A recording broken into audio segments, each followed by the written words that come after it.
Hi everyone, it's Anthony over at Life Rooms. I hope you're all well and staying safe at home. I'm back again with another recipe for you. So we're going to be doing pizzas and Chelsea buns today. So get off the couch, get into the kitchen and let's start cooking.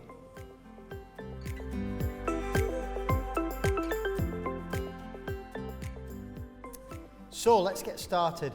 So just for today's recipes, all the recipes and methods and everything are going to be on our website. So just get yourself across there and have a look at those. But I'm just going to start and I'll talk through the ingredients as we go along.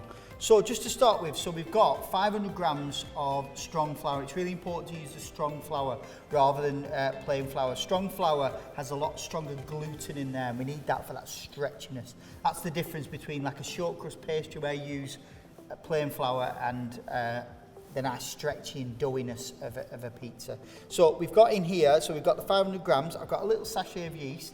Now the great thing about this recipe is I use 7 grams of dehydrated yeast. Dehydrated yeast is really good because it's fast acting, it works really quickly. So what we do with that is, this sachet will do this recipe, so it works perfectly. I've put a nice pinch of salt in there as well. Don't put too much because this needs to be a sweet and savoury dish, so it's about the balance of the two. So what we're going to do, we're going to open up our yeast, and literally, so there's 2 ways you can do this. You can put the yeast in the water and actually dissolve the yeast, or you can actually add this straight to the flour, and I always like to add it straight to the flour. So we'll just pour that in. Just move that out of the way, and then all you want to do is just literally mix the yeast into the flour, just so it gets a nice even consistency. So it's all mixed in there, so you can't see any of it. Okay, great stuff. So then what I'm going to do is just create a small well inside. Now I'm going to use a spoon to start with, and then we're going to get our hands dirty and move on in when we get going.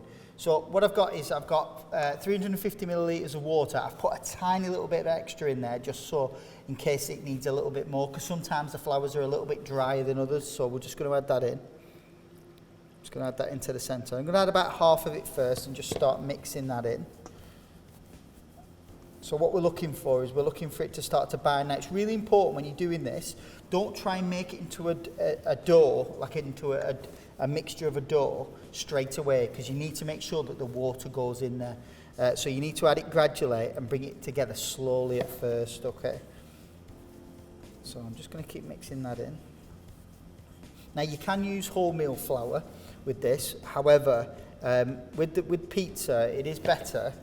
Me personally, I think it's better with white flour. The simple reason being is wholemeal flour can be a little bit heavier, so the dough is not as light and as fluffy, and we want that light and fluffiness.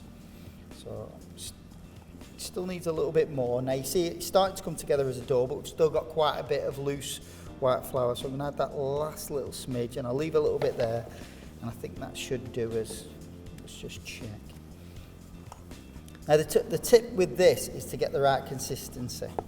It needs to be the right texture. The feel needs to be right.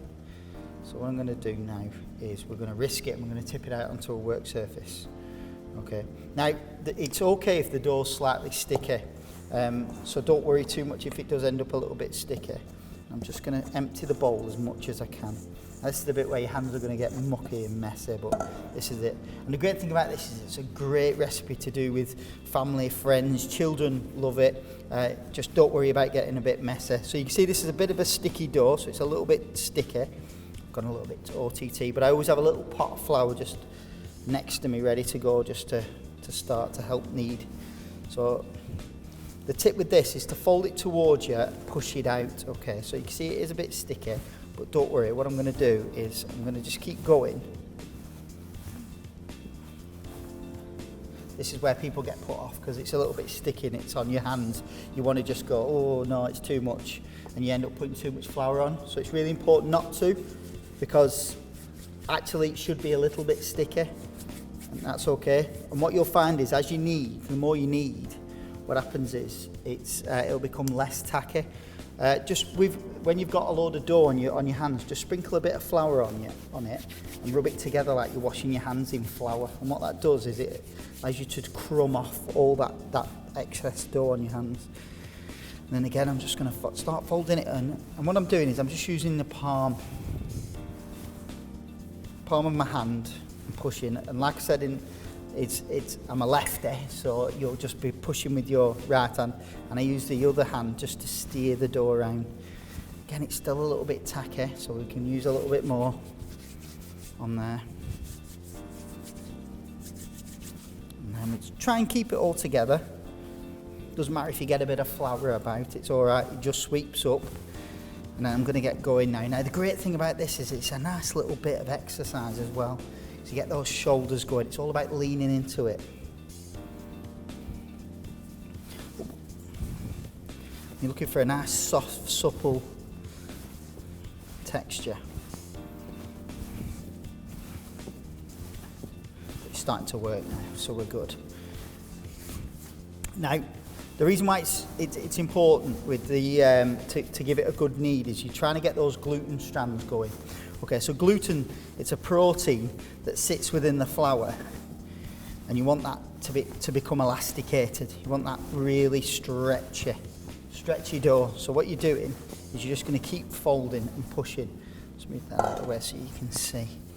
Now what I have done, to be a little bit cheeky, is I've put a tiny bit of wholemeal flour in I've mixed it a little bit so that it's just got a bit of a texture on the outside. Now you can do that or not. You can use semolina flour as well. That works really well.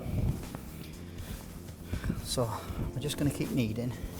That's why I get a bit out of breath, because it's good exercise for you. So the idea is a lot of people think that pizza's not healthy. But what you can do is you can really make it healthy. And one tip is actually just to get the dough, make the dough. By making the dough, you can burn loads of calories. So you see, it's starting to come together lovely now. It's getting stretchy, we're folding it in. And what we're looking for is we're looking for the texture to start to soften and become a bit smooth.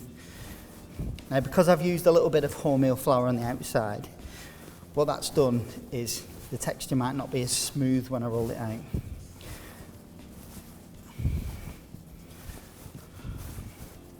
Really good exercise. Be out of breath. It'll be good for you because I'll have to stop talking because I'll be out of breath.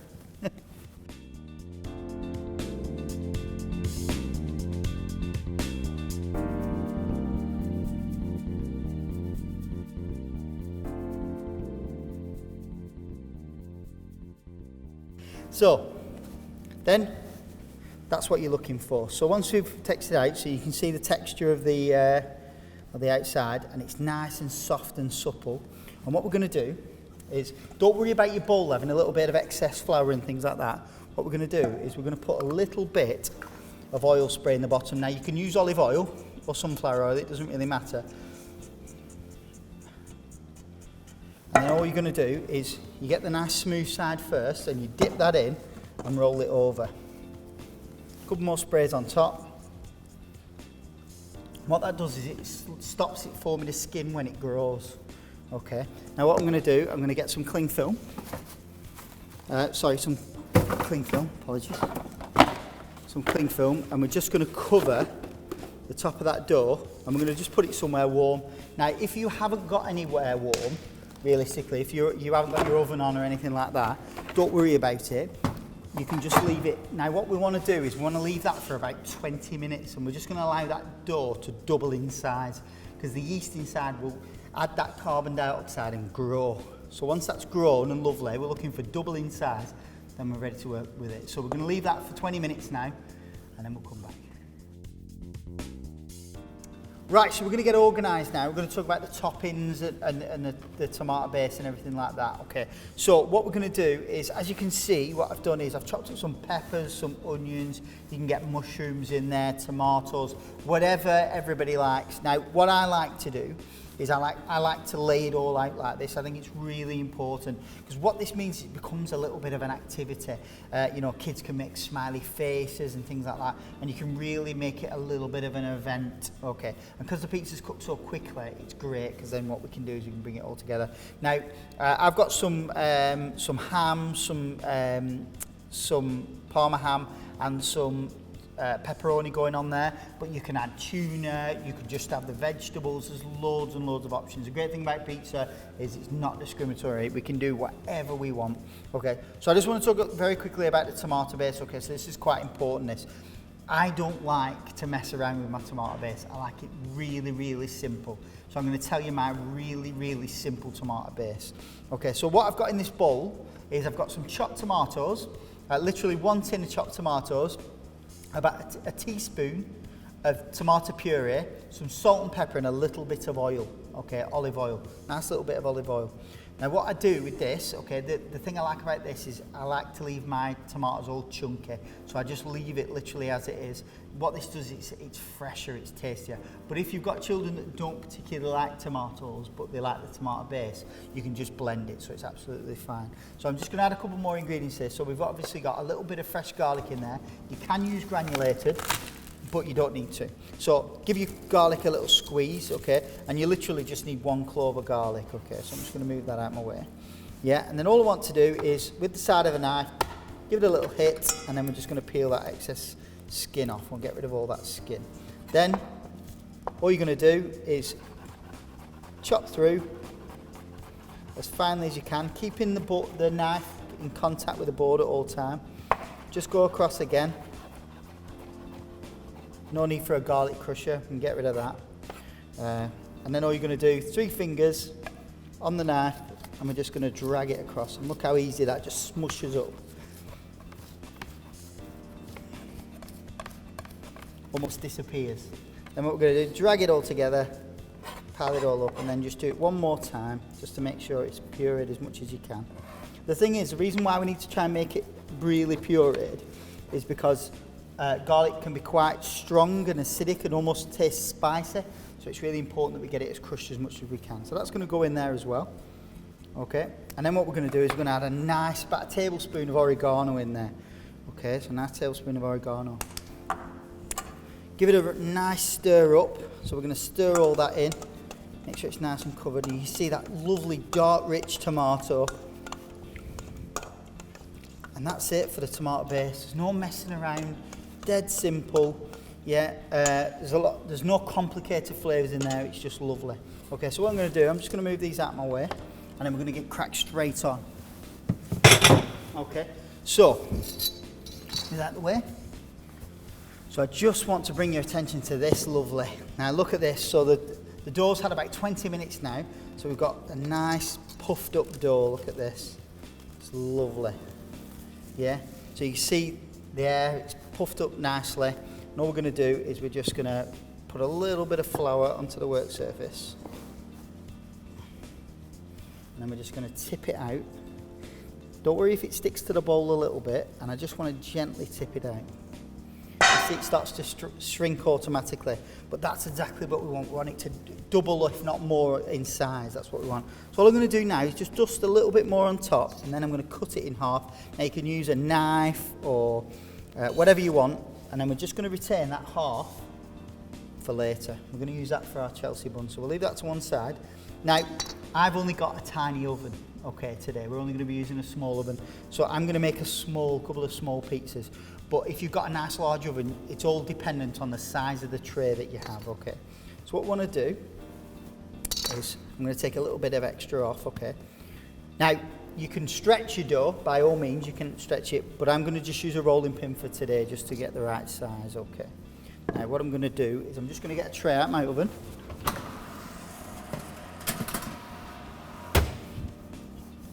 Now, what you want to do is you want to have your oven on as high as possible as you can, okay? You want it on the top heat, right up to the top, okay? And preheat it, so it needs to be nice and hot. So you're looking for that really strong, hot, intense oven. Now, if you like thin pizzas, you need to do your base nice and thin. You need to roll it as thin as you possibly can, or thick. It's entirely up to you. So don't feel like I'm not gonna dictate to you what you want. It's entirely up to you. Okay, so a little bit more dusting, and then what we're going to do is we're just going to roll up. Now try and make sure you're going to the size of your tray, okay? And you can see it's stretching, it's going to pull back on you, but don't worry too much about that. Just add that flour on. I'm going to roll it out. Now, I don't want anyone worrying about shapes and sizes of your pizzas. They can be round, oblong, whatever you want. I think the odd shaped, the better. Just do whatever you want, okay? Just make sure that it's the shape that you want. What I'm going to do, a little bit of dusting onto my tray of flour, okay? There's no need to add any grease, oil or anything like that. We're just literally going to put that in. And what you're going to do, you're going to lay that onto your tray. Just like that. Bit Tommy Cooper then, just like that. Okay, so what you want to do first is get a little bit of your tomato base. And what you're going to do is you're going to spoon that, making sure you go as far up to the edge as you possibly can. I'll move that to the centre for you. And then you're just going to spoon it on, and just with the back of the spoon, you're just going to push that along. And look at that lovely chunky tomatoes on there. And you can see the oregano, the smells. I wish you could smell it. It's amazing. It's dead rich and lovely. So there we go. And you're just trying to, you want to leave a little bit of crust, because that's the point of a pizza. It has a little bit of a crust on the outside, and that's what you want so you can hold it, okay? So this is the way I do it. So I've got two types of cheese. I've got a red Leicester and a normal cheddar. Well, I've actually got three. I've got a mozzarella as well. But first of all, I'm going to put a little bit of the red Leicester. I like to use a couple of different flavours of cheese. Now, this is where a lot of people go wrong. They put loads and loads of cheese on. Now, if you're making a cheese pizza, obviously, go to town. But you don't need too much cheese on there. You don't want to go over the board. You just want a little bit on there, because you're going to put more on as you go along. So I'm going to put a couple of different colour peppers on there. And you can do it as neat or as nice as you want. It's entirely up to you. Don't feel like it has to be uniform. You can just throw it on there. And then what we're going to do, a little bit of some spring onions on there as well. And now the ham, you can cut it into any shape you want. I like mine a little bit bigger so we can see it. And that's going on there, lovely. I'm going to put a bit of that Parma ham in the middle. And then I'm going to just put some salami all around. Again, if you've got somebody who's vegetarian in your family or your household, I'd probably recommend that they get to go first, so that you don't mix and cross-contaminate anything. So there we have it. And then what I'm going to do to finish off is I've got this lovely mozzarella. So the mozzarella comes in these bowls. Now what you need to do is you need to take it out of the water that it's in before you go, because it does give off a lot of this water when it's cooking.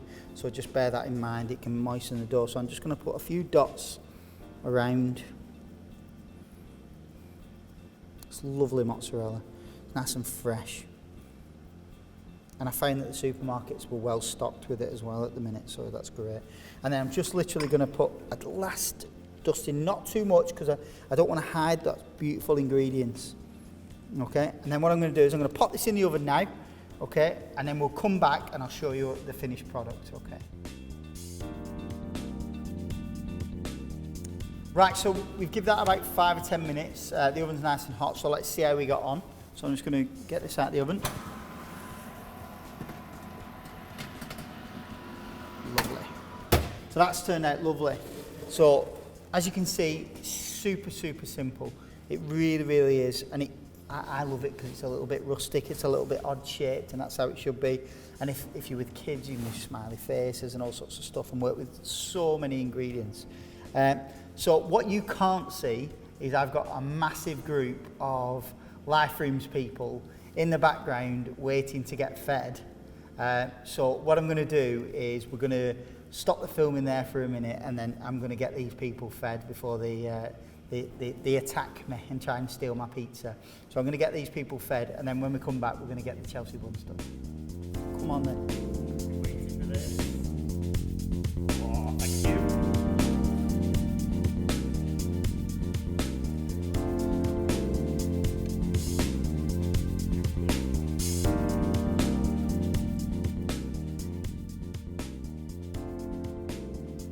Right, so what we're going to do now is we're going to move on with the sort of dessert aspect of things, okay? okay? So we're gonna make some really, really simple Chelsea buns, okay? So normally you'd use like a sweet bun dough, but why waste it? We've got this pizza dough here, and there's not too much salt or anything in there, so it's gonna work perfectly. So what we're gonna do is we're gonna tip out now. I tend to work on a chopping board here, because what this allows us to do is it allows us to roll out and cut at the same time without ruining your worktop at home. Okay, so I'm just going to sprinkle a little bit of flour on, and then what I want to do is I've got quite a bit of extra dough, so I'm just going to use what I think's okay, what I think's right. So I'm just going to cut that a little bit off. But you can make donuts and all sorts of things with this, but we're going to do Chelsea buns for today. So just a little bit of extra flour on the bottom, because I need to roll this out into a nice rectangle, okay? So we're getting the rolling pin, and I'm just going to roll it very much like the pizza. Just roll this out.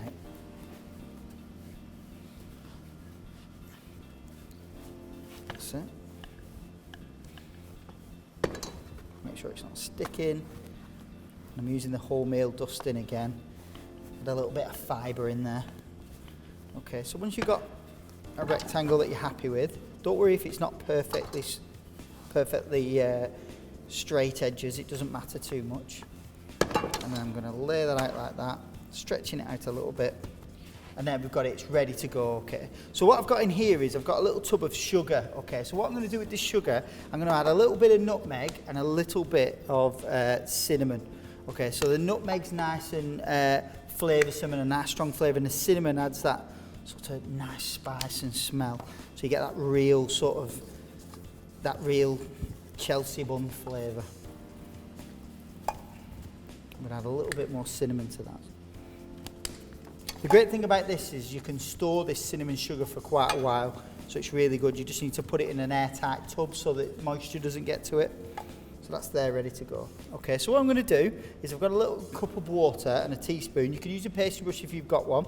And then I'm just going to use the back of the spoon, and I'm just going to brush that water on, because what that's going to do is it's going to help the sugar stick to it, because we need that sugar to stick to it. Obviously you can tell by the amount of sugar that we're using today, it's not a healthy dish as such, but it's a nice little bakery trick. Okay, so we've got that. So what we're going to do is we're going to get this lovely cinnamon and nutmeg sugar, this spice sugar. And you can use mixed spice and other things as well. If you're not a big fan, you could even change it and put a bit of ginger on there as well. Whatever works for you. It's all about you. So put whatever you want on there. And then what I've got is I've got some lovely sultanas there, okay. So what I'm going to do is I'm going to sprinkle those sultanas on. All nice and lovely. It's better to use sultanas rather than currants because they're a bit juicier. So you get that nice texture. And I'm just going to give them a little pat down so they don't go. So this is the slightly tricky part, okay. So what we're going to do is we're just going to roll it on itself, okay. So just using your thumb and finger, what you want to do is you want to make a nice tight roll, and you're just pushing it. I like to push away from yourself, but you can bring towards yourself. It's entirely up to you. I'm just going to really carefully you see how I'm using that method where I'm touching it and rolling it forward at the same time, and just roll all the way along, trying to keep it nice and tight, pushing those lovely sultanas in, and then we're going to roll that straight over. So we've got this nice sausage roll shape ready to go. Okay, then all you're going to do is, what I like to do is mark out roughly how many Chelsea buns I think I'm going to get. So I'm going to get 8.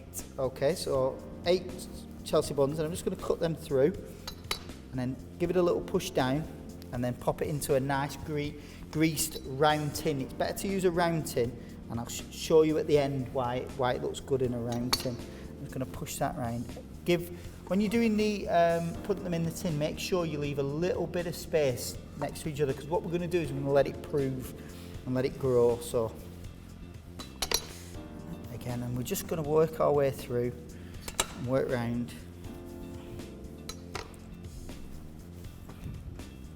Oh, the cinnamon and nutmeg's amazing, isn't it?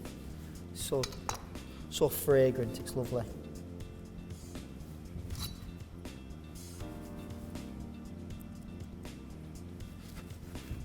The last one's got a little bit of a lip. If it's got a little bit of a lip like that, so a little uneven, just tuck it underneath. I'm just going to push those in.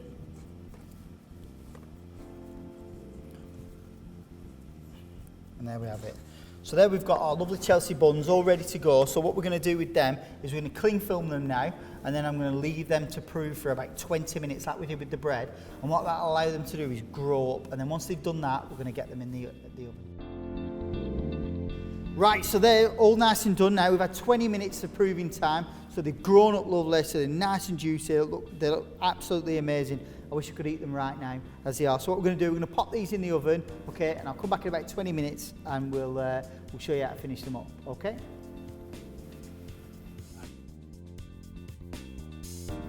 That is excellent. So that's exactly what we wanted. That lovely golden brown colour. It just looks amazing, so tasty. So what we're going to do is, I'm just going to show you how to finish them off. So it's quite hot, so what we're going to do is we're just going to loosen off the cake ring, and then we're just going to lift that away. Look at that, absolutely amazing. And what we like to do to finish that off is, all I want to do is I want to smear it with some lovely thick icing sugar. So what we're going to do is we're just going to smear that on. Just absolutely amazing. And what that'll do is it'll just melt away all the way on. Let's get some more on there. And there you have it. Chelsea buns, nice and easy.